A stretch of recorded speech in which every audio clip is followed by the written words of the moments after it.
welcome. I am Anubhav and welcome to my channel Astro Nakshatra. So today we will be taking up gemstones as per the ascendants and our first ascendant is Aries. जैसा मैंने अपने last video में बताया था introduction में about gemstones कि हम लोग अभी सीरीज चालू करने वाले हैं, तो उसी सीरीज में हमारा पहला वीडियो आज है एरीज असेंडेंट पे। सो बेसिकली एरीज जो असेंडेंट है ये मंगल के द्वारा रूल्ड होता है, ओके। और असेंडेंट क्या होता है, जैसे मैं आपको पहले भी बता चुका हूँ, एसेंडेंट वो राशि होती है जो जन्म के समय क्षितिज में उदित हो रही होती है, ठीक है। तो जब आपका बर्थ होता है उस समय जो राशि क्षितिज पर उदित हो रही होती है that is called the ascendant, okay. और इस एसेंडेंट का जो लॉर्ड होता है वो होता है मंगल, मार्स, राइट। इसकी क्या प्रॉपर्टीज होती हैं, ये किस तरह से फंक्शन करता है, इस तरह के लोग किस तरह से बिहेव करते हैं और बाकी सारी जो उससे रिलेटेड चीजें हैं वो मैं आपको बताऊंगा जब मैं एसेंडेंट वाइज या हाउसेस पे अपन बात करेंगे, राइट। अभी हम जेमस्टोन्स पे बात कर रहे हैं तो हम हमारे टॉपिक को जेमस्टोन्स तक ही कन्फाइनेड रखेंगे, ठीक है। नाउ एरीज असेंडेंट बेसिकली इसके अंदर 3 नक्षत्र होते हैं। ये अश्विनी नक्षत्र से शुरू होता है तो 0 डिग्री से 13.5 डिग्री 20 मिनट तक, मतलब लगभग यहाँ तक इसमें अश्विनी नक्षत्र होता है। और अश्विनी के बाद में इसमें भरणी नक्षत्र होता है तो 13 डिग्री 20 मिनट से तकरीबन 26 डिग्री 40 मिनट तक इसमें भरणी नक्षत्र होता है और 26 डिग्री 40 मिनट से 30 डिग्री तक इसमें कृतिका नक्षत्र होता है, ओके। ये 3 मुख्य इसके नक्षत्र होते हैं। जेमस्टोन्स पे अगर हम वापस आ जाएं तो मंगल इसका लॉर्ड होता है डेफिनेटली, तो आप मंगल का जो रत्न होता है रेड कोरल वो आप धारण कर सकते हैं, उसमें आपको कोई दिक्कत नहीं है, कोई डिस्कनेक्ट नहीं है। सेकेंड आपका जो इंपॉर्टेंट रत्न है वो 5th हाउस लॉर्ड का होता है, सूर्य का, क्योंकि यूजुअली एक थंब रूल है और ये मतलब बहुत बेसिक है कि जो धर्म त्रिकोण के जो स्वामी होते हैं वो आपस में हमेशा परस्पर मित्र होते हैं, राइट। सो आप किसी भी कुंडली को उठा करके देख लीजिए। सो धर्म त्रिकोण क्या होता है, it is the 1st house, the 5th house and the 9th house, right.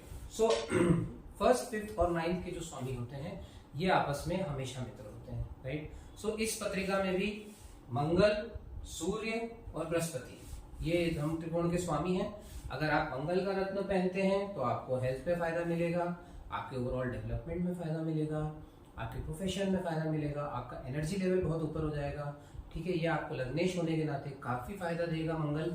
अगर आप रूबी पहनते हैं, पंचमेश का जो रत्न होता है, अगर आप रूबी धारण करते हैं तो ये आपको आपकी बौद्धिक क्षमता बढ़ाता है, आपका कैरिज्मा बढ़ाएगा, आपका लोगों से बोलचाल का ढंग सुधारेगा, उसके अलावा आपका एनर्जी लेवल ओवरऑल इम्पैक्ट होता है, फिर आपका इंटेलिजेंस बढ़ता है, आपकी इनकम बढ़ती है। ये सारी चीजें आपके 5th हाउस से गवर्न होती हैं और अगर आप रूबी धारण करते हैं तो आपको इन सारी चीजों का फायदा मिलता है, ओके। अगर अगेन 9th लॉर्ड का अगर आप रत्न पहनते हैं बृहस्पति का तो आपका भाग्य का स्वामी होता है, आपका भाग्य प्रबल होता है, आपको भाग्य में बेनिफिट मिलता है, आपके लॉन्ग जर्नीज में आपको फायदा मिलता है, आपको पिलग्रिमेजेस होते हैं, आपकी धार्मिक यात्राएं होती हैं, आपका धर्म में आपका राइशियसनेस की तरफ आप चलना शुरू कर देते हैं, आपके कदम जो है वो सही जगह चलते हैं लाइफ में, जिससे आपको सक्सेस मिलती है। सो 159 आर वेरी इंपॉर्टेंट स्टोन्स, ये हमेशा धारण करने चाहिए। इसकी कुछ कंडीशंस होती हैं जो मैं एंड ऑफ द वीडियो में बताऊंगा, ओके। देन एक और रत्न जो आप मेष लग्न में धारण कर सकते हैं वो है आपका 4th लॉर्ड का स्वामी चंद्रमा। सो पर्ल आप हमेशा धारण कर सकते हैं मेष लग्न में, आपको कोई समस्या नहीं आएगी, ठीक है। Now there are certain stones which you should not wear in the if you are an Aries ascendant। अगर आप मेष लग्न के हैं तो कुछ रत्न ऐसे हैं जो आपको नहीं धारण करने चाहिए, ठीक है। ये आपके लग्नेश के शत्रु होते हैं और बेसिकली आपके लिए फेवरेबल नहीं होते हैं, ठीक है। ये कौन कौन से रत्न होते हैं मैं आपको बता देता हूँ। ये होते हैं आपका 3rd लॉर्ड और 6th लॉर्ड का जो स्वामी होता है बुध, इसके रत्न नहीं धारण करने चाहिए। एक तो ये दुष्स्थान का स्वामी है, दूसरा ये लग्नेश का भी मित्र नहीं है, ओके। सेकेंड जो रत्न है जो आपको नहीं धारण करना चाहिए वो होता है आपका 2nd लॉर्ड और 7th लॉर्ड का स्वामी Shukra, Venus. Again Venus you should not wear because ये आपके लिए मार्केश भी होता है, मेष लग्न के लिए प्रबल मार्केश होता है वीनस। मारक ग्रह क्या होते हैं ये मैं आपको सेपरेटली बताऊंगा। यूजुअली अभी आप इतना समझ लीजिए कि दुष्स्थान जो 2nd और 7वें के जो स्वामी होते हैं उन्हें मार्केश कहा जाता है। सो ये इसका रत्न आपको बिल्कुल धारण नहीं करना है इन एनी सर्कमस्टेंसेस। 3rd जो रत्न है जिससे जो आपको अवॉइड करना चाहिए वो होता है आपके 10th लॉर्ड और 11th लॉर्ड के स्वामी शनि का। तो बहुत सारे एस्ट्रोलॉजर्स हैं, मॉडर्न डे एस्ट्रोलॉजर्स हैं वो आपको बोलेंगे कि भाई आपका दशमेश है, आपको प्रोफेशन में फायदा देगा, शनि की दशा चल रही है, आप इसका रत्न धारण कर सकते हैं, या 11th लॉर्ड है, आपको इनकम्स में गेन्स में फायदा देगा। लेकिन परस्पर मित्रता नहीं है मंगल और शनि में, और मेष लग्न के लोगों को मुख्यतः नीलम धारण नहीं करना चाहिए। सो एमरल्ड, डायमंड और नीलम, ये 3 रत्न ऐसे हैं जो मेष लग्न के जातक को धारण नहीं करना चाहिए। ठीक है, सो ये बेसिकली एक ग्राउंड कंडीशन है, राइट।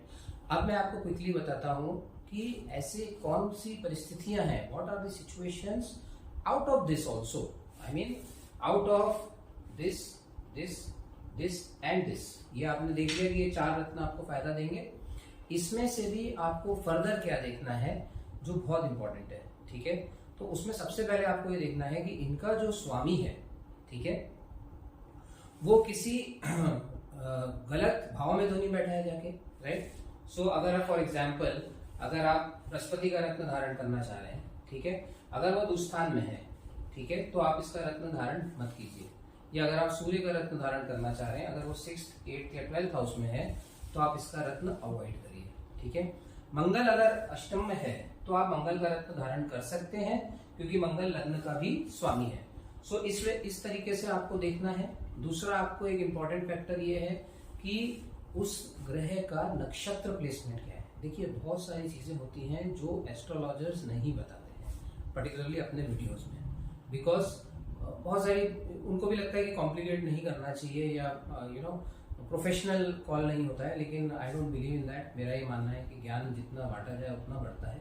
सो मैं आपको बता रहा हूँ कि जब भी आपने कोई रत्न का चयन करना है तो आपने ये भी देखना चाहिए कि वो ग्रह 6, 8, 12 स्थान में तो नहीं है। दूसरा, वो 6, 8, 12 के स्वामियों के साथ तो नहीं है, राइट। सो फॉर एग्जाम्पल षष्टेश, अष्टमेश, द्वादशेश के स्वामियों के साथ उसकी युति तो नहीं हो रही है। ठीक है, थर्डली यू शुड सी उसका नक्षत्र कौन सा है, किस नक्षत्र में वो ग्रह प्लेस्ड है, उसके नक्षत्र स्वामी की क्या स्थिति है, और उस नक्षत्र की क्या कैरेक्टरिस्टिक्स है। ठीक है, वो सौम्य नक्षत्र है या उग्र नक्षत्र है या तीक्ष्ण नक्षत्र है, किस प्रकार का वो नक्षत्र है, ये भी हमें स्टडी करना चाहिए जब हम एक जेमस्टोन को सिलेक्ट कर रहे हैं, right. Next important factor is, जब भी आप रत्न फाइनल करें तो ये देख लें कि षोडश वर्ग में उसकी क्या स्थिति है उस ग्रह की। षोडश वर्ग 16 प्रकार की अलग कुंडलियां होती हैं। ठीक है, तो वो उसमें आप एक बार देख लीजिए। अगर षोडश वर्ग नहीं देखना है आपको तो एटलीस्ट जो द्रेकान होता है, जैसे मैं जब भी जेमस्टोन्स रिकमेंड करता हूँ तो मैं द्रेकान में, क्योंकि द्रेकान बेसिकली हमारे एक्शंस होते हैं, और द्रेकान कुंडली से हमें उस ग्रह के एक्शंस, उस ग्रह का ओजस पता चलता है। सो आप द्रेकान कुंडली से उस रत्न को एक बार जांच कीजिए, और नवमांश कुंडली में जरूर देखिए कि नवमांश कुंडली में उस ग्रह की कैसी स्थिति है, वो बली है कि नहीं, वो नीच का है तो नहीं होकर के पड़ा हुआ है। ठीक है, ये आपको एक बार नवमांश कुंडली से भी जांच करना चाहिए कि उस ग्रह की स्थिति नवमांश में कैसी है। And last but not the least, ग्रह का चलित कुंडली में क्या स्थिति है। ठीक है, तो जो चलित कुंडली होती है उस पर हम डिटेल में कभी चर्चा करेंगे, लेकिन अलग अलग प्रकार की चलित कुंडलियां होती हैं, जैसे श्रीपति भाव चलित होती है, और निरायन भाव चलित होती है, और केपी भाव चलित भी होती है जो प्लेसिडस सिस्टम होता है। तो मैं यूजुअली केपी भाव चलित प्रेफर करता हूँ। ठीक है, तो उसमें भी एक बार हमें जांच कर लेना चाहिए कि वो रत्न हमारे लिए फेवरेबल है कि नहीं। ठीक है, तो ये सारे एस्पेक्ट्स हैं जिनको देख करके, सोच विचार करके ही हमें रत्न धारण करना चाहिए। और अगर आपको कहीं भी कंफ्यूजन है तो आप किसी लर्नेड एस्ट्रोलॉजर से संपर्क करें और उनकी सलाह के बिना रत्नों को धारण ना करें।